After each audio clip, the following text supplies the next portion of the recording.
नमस्कार, स्वागत है आप सभी का हमारे इस बहुत खास कार्यक्रम वरदे वीणा वादिनी में और मैं हूं आपके साथ नेहा सर्वेश शुक्ला। बसंत पंचमी एक ऐसा त्योहार या यूं कहूं बसंत ऋतुओं का राजा जिसके आने की आहट प्रकृति पहले ही दे देती है। आइए इस बसंत पंचमी त्योहार को आपको डिटेल में हम बताने का प्रयास करते हैं कि आखिर इसका इतना महत्व क्यों है और बसंत पंचमी के साथ माता सरस्वती का क्या कनेक्शन है। पूरी बातें बताने के लिए हमारे साथ मौजूद हैं आचार्य श्रीकांत पांडे जी। प्रणाम आचार्य जी। राधे राधे। राधे राधे, स्वागत है आपका जी। आचार्य जी, इसको थोड़ा सा मैं समझना चाहूंगी कि आखिर बसंत पंचमी को इतनी महत्वता क्यों दी गई है। भाई ऋतुएं तो और भी हैं, लेकिन बसंत ऋतु का जो ये आगमन है, बसंत पंचमी का जो ये दिन है, इतना इम्पोर्टेंस क्यों, और दूसरी बात इसका भौतिक और पौराणिक महत्व क्या है, इसे भी हमें थोड़ा समझाइए। जी, सबसे पहले तो समस्त दर्शकों को बसंत पंचमी की बहुत बहुत शुभकामनाएं।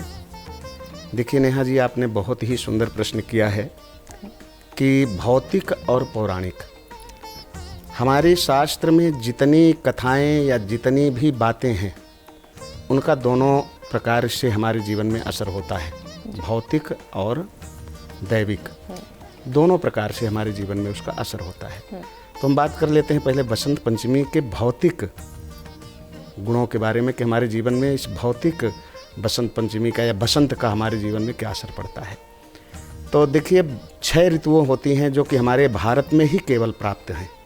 अन्य किसी भी वर्ल्ड में, किसी देश में 6 ऋतुएं नहीं होती।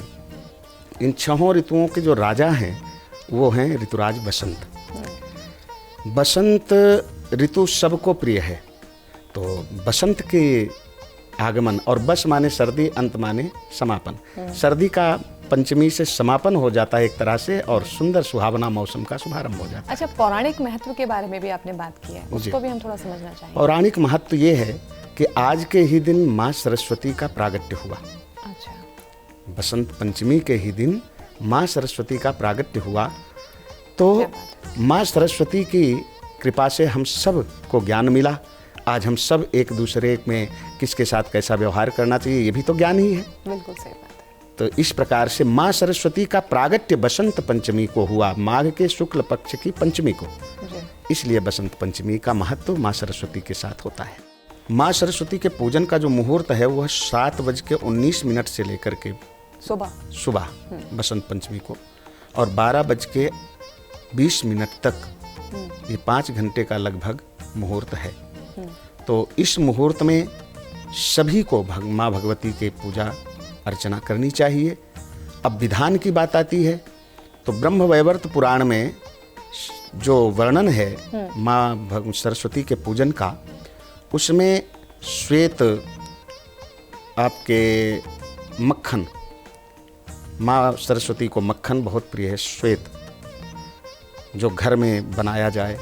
और इसके बाद समस्त पूजन की सामग्री जितनी भी हैं वो ज़्यादातर भोग की सामग्री वो सफ़ेद हो, सफ़ेद मीठा हो, सफ़ेद मिश्री हो गई, सफ़ेद पुष्प हो गए, सुंदर सफ़ेद वस्त्र चौकी पर बिछा करके माँ सरस्वती की प्रतिमा को अलंकृत करें, वहाँ विराजमान करें। फिर उनका दूध, पंचामृत आदि से पूजन करें, और पूजन करने के बाद श्वेत वस्त्र माँ सरस्वती को अर्पण करें। और सबसे मुख्य जो बात है वो ये है कि 6 देवताओं की पूजा करनी चाहिए पहले। अच्छा, कौन कौन? गणेश, गौरी, विष्णु, शिव और सूर्य, ये 5 देव की पहले पूजा करें।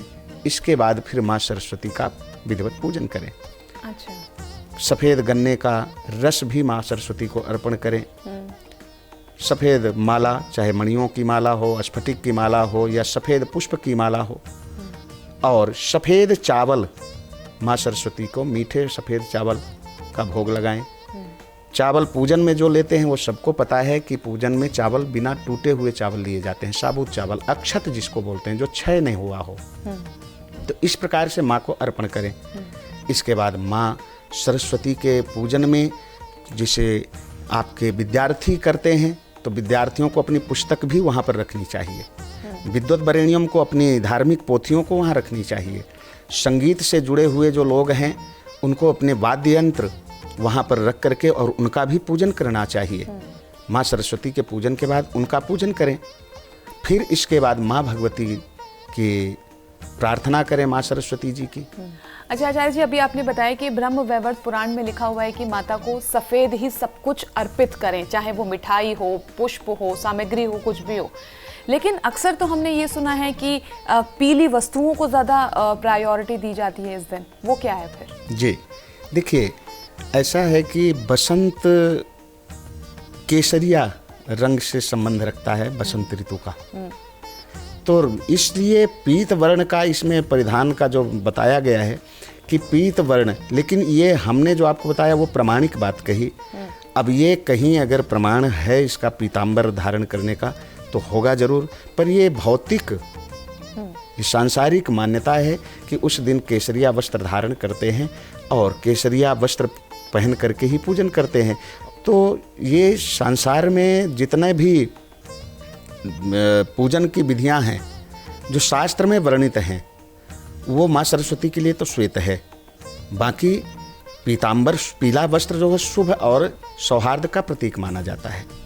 अच्छा आचार्य जी, ये एग्ज़ाम का वक्त है, बच्चे बड़े टेंशन में रहते हैं, उससे ज़्यादा टेंशन में माता पिता रहते हैं कि पता नहीं इनके नंबर कैसे आएंगे। और अक्सर वो माता पिता जिनकी ये शिकायत होती है कि बच्चे पढ़ाई में अच्छे नहीं हैं, कंसंट्रेशन नहीं है, पढ़ाई में बिल्कुल भी इनका मन नहीं लगता, खेलने कूदने में ज़्यादा होते हैं, तो उन बच्चों के लिए कुछ आप बताइए कि क्या कुछ विशेष वो और उनके माता पिता कर सकते हैं ताकि एग्ज़ाम में उनके मार्क्स भी अच्छे आएँ और पढ़ाई में उनका मन लगा रहे।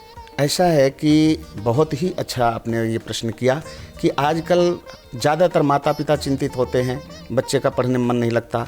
उनके लिए ये बसंत पंचमी का जो त्यौहार है या पर्व है, इस दिन उनके लिए बहुत ही शुभ और बहुत ही अच्छा ये पर्व है।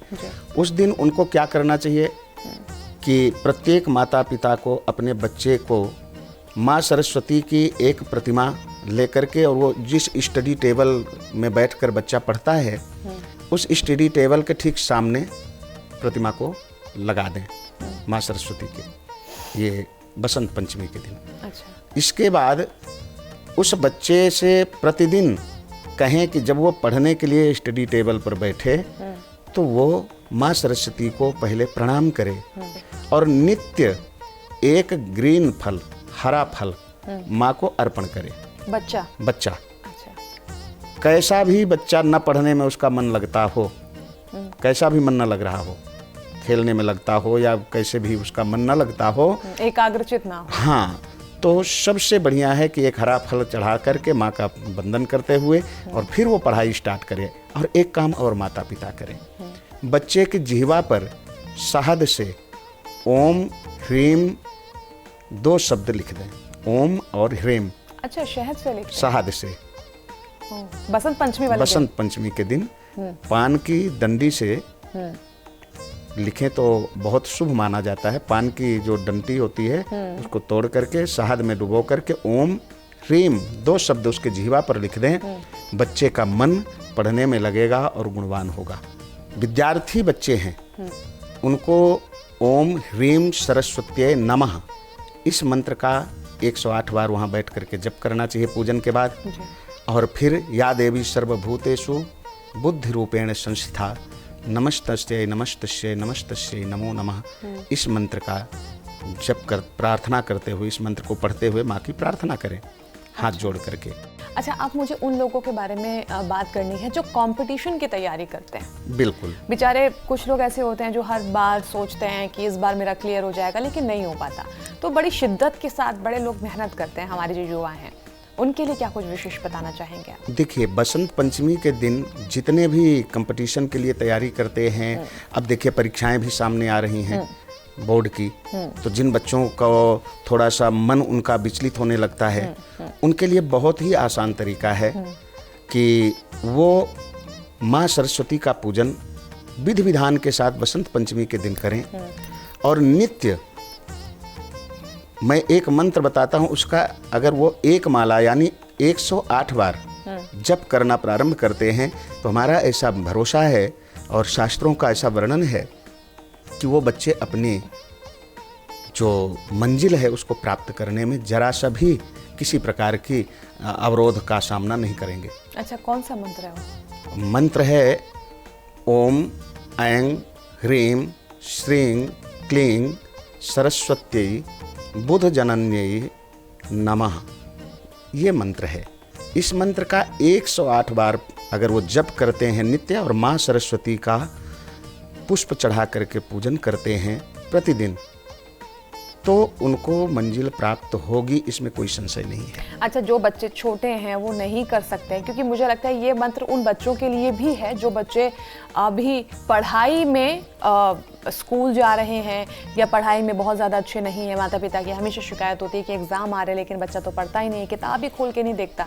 तो वो उन लोगों के लिए मैं पूछना चाहूँगी कि क्या माता पिता उन बच्चों के निमित्त ये मंत्र का जप कर सकते हैं? बिल्कुल, माता पिता कर सकते हैं। हाँ। और बच्चे को कुछ ना करें तो केवल प्रणाम तो करा सकते हैं। हाँ, बिल्कुल। और एक बात कहूँ, जब वो प्रणाम करना शुरू कर देगा बच्चा, तो बच्चों का जो दिमाग है वो खाली आपका मेमोरी कार्ड होता है, जो उनके दिमाग में भरते जाओगे वो धीरे धीरे एक बार आप उनको सही मार्ग पर चला दीजिए, बस इसके बाद उनको कोई रोक नहीं सकता, वो उस मार्ग पे चल पड़ते हैं। इसलिए बच्चे को अच्छी शिक्षा पहले देने से अच्छा संस्कार पहले दीजिए। बिल्कुल। अच्छा, आपने क्योंकि व्यापारियों के बारे में भी बात की थी, तो जिन लोगों का व्यापार है, व्यापार ठीक से नहीं चल रहा है या व्यापार बड़ा धीरे धीरे करके आगे बढ़ रहा है, तो ऐसे लोग विशेष तौर पर आज क्या कुछ कर सकते हैं, या जो लोग नया व्यापार खोलने की इच्छुक हैं? जी, देखिए, बसंत पंचमी के दिन अपने व्यापार पहले तो अपने घर पे, क्योंकि घर पर पूजन की बात मैं क्यों कहता हूँ, आजकल एक बिजनेस मैन लोगों की बड़ी लंबी परंपरा चल गई है। पूजन तो सब करते हैं, बहुत अच्छी बात है।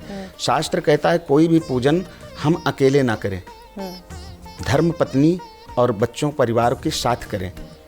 इतना बड़ा हमारा पर्व आता है दीपावली का, उसमें प्रत्येक लोग व्यापारी जो हैं वो अकेले पूजन करते हैं, और जिससे पूजन का पूर्ण लाभ कभी प्राप्त नहीं होता।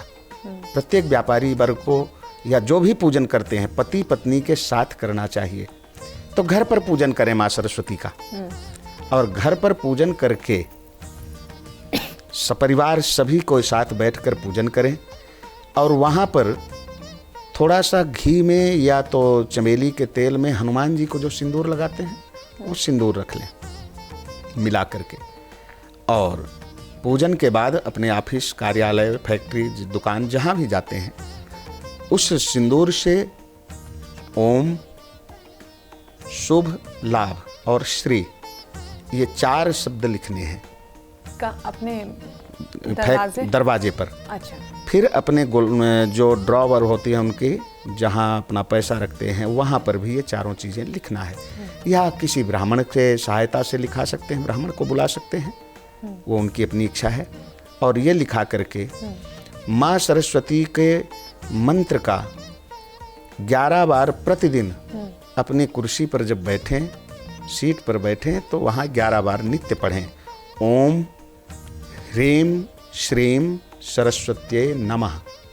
बस ये छोटा सा मंत्र है, नित्य 11 बार इस मंत्र का पाठ करते हुए, जप करते हुए माँ सरस्वती का ध्यान करें कि हे माँ सरस्वती, ज्ञान की देवी, हमारे व्यापार में या जिसमें जो समस्या है, क्योंकि महासरस्वती, महालक्ष्मी, महाकाली ये तीनों एक ही हैं। ऐं ह्रीं क्लीं चामुंडाय, ये तीनों के एक एक के बीज हैं। तो ये तीनों एक ही हैं और तीनों एक होकर के माँ भगवती दुर्गा का स्वरूप बन गई। तो ये अलग नहीं हो सकती। लक्ष्मी पूजन होता है, उसमें भी सरस्वती पूजन होता है, गणेश जी का पूजन होता है। इसी प्रकार से सरस्वती पूजन में भी लक्ष्मी गणेश का पूजन होता है। तो ये लक्ष्मी जी का जब हम सरस्वती माँ का पूजन करते हैं तो लक्ष्मी अपने आप प्रसन्न हो जाती है। चलिए, बहुत बहुत मैं आपका धन्यवाद करना चाहूँगी। बहुत अच्छी आपने जानकारी दी, चाहे वो विद्यार्थी हैं, वो माता पिता हैं जो कंपटीशन की तैयारी कर रहे हैं, या फिर जिनका मन पढ़ाई में नहीं लगता है, कंसंट्रेशन नहीं होता है, व्यापारी जो हमारे भाई लोग हैं या जो बहनें हमारी व्यापार करती हैं, उनके लिए, सबके लिए बहुत ही सरल, बहुत ही सुगम उपाय यहाँ पर बता दिए मंत्रों के साथ आचार्य जी ने। आपका मैं बहुत बहुत धन्यवाद करना चाहूँगी हमारे साथ जुड़ने के लिए। बहुत अच्छी आपने जानकारी दी। जय श्री राधे। श्री राधे।